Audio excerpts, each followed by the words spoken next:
the last speaker for today, Dr. Rommel Manwong.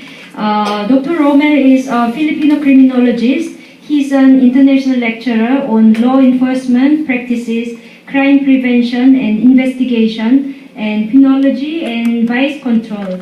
And he was the pioneering dean of criminology of Systems Plus College Foundation, SPCF, in Angeles City.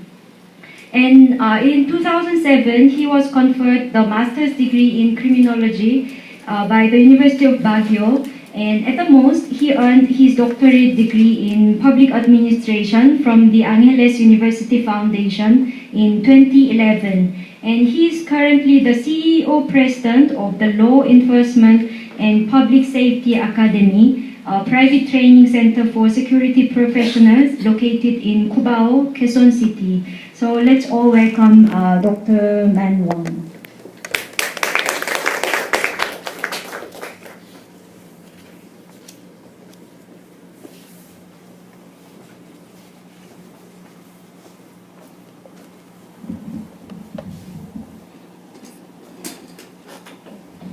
Magandang umaga sa ating lahat. Good morning. Dr. Eduardo Gonzalez, sir, my co-presenters, Miss Julie and Miss Tara, to everyone. It's a wonderful day. We came all here safe, despite the ongoing social unrest in our country.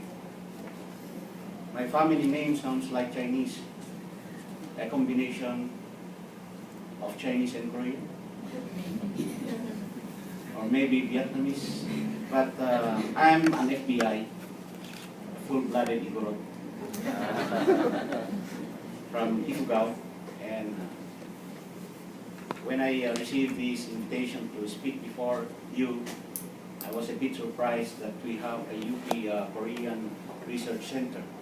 And I would like to thank my friend Jeanette Lee, my schoolmate, who actually endorsed me to this event. She's my kababayan. So I'm tasked to give some criminological insights on crime incidents, particularly the Korean experiences in the Philippines.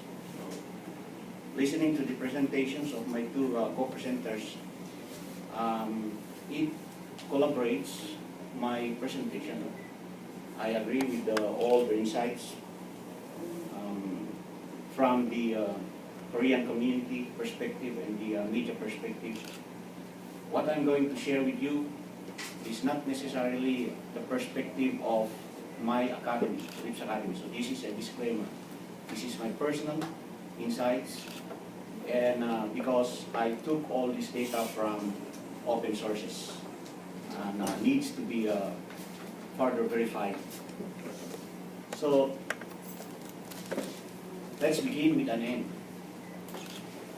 At the end of this presentation, I would like that we could all be able to review a brief historical background of Korean migration in the Philippines, because in criminology, migration issue is important in understanding crime patterns, and that we could be able to examine the current socio-cultural atmosphere of foreigners residing in this country, to describe the domestic crime data involving foreigners, and I'm going to discuss crime incidents specifically involving Korean nationals, and finally to be able to produce a new mindset among all of us on the implications of crime incidents involving Koreans in the Philippines through some basic security measures. So given the time frame in the program, I prepared a few slides on this. Korean migration in the Philippines. Going back 18th century, there was a Korean warlord in the name of Jang Bogo.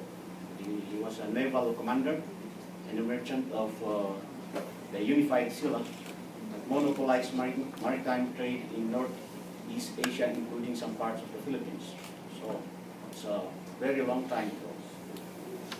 And then in 1837, a certain Andrew King Taigon and two other Korean Catholic missionaries took refuge in the Philippines, escaping a riot in Macau. And this is probably because the Philippines is known to be a Catholic country.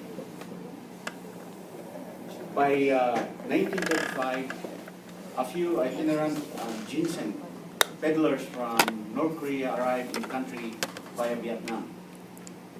And then during the Second World War, some Korean soldiers serving the Japanese Imperial Army occupied the Philippines. Some of them married local Filipino women and settled in the country permanently after the war. During the Marcos era, a Korean named Pak Hugh-hwa established the Korean Association of the Philippines Incorporated. Probably this is one of the pioneering group as associated with the United Korean Community Association. And then during the Korean War, the conflict produced the so-called war brides of Filipino soldiers involved in the Korean War.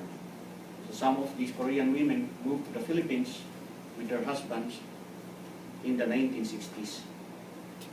By 1980s, the Korean economy grew tremendously, and the migration of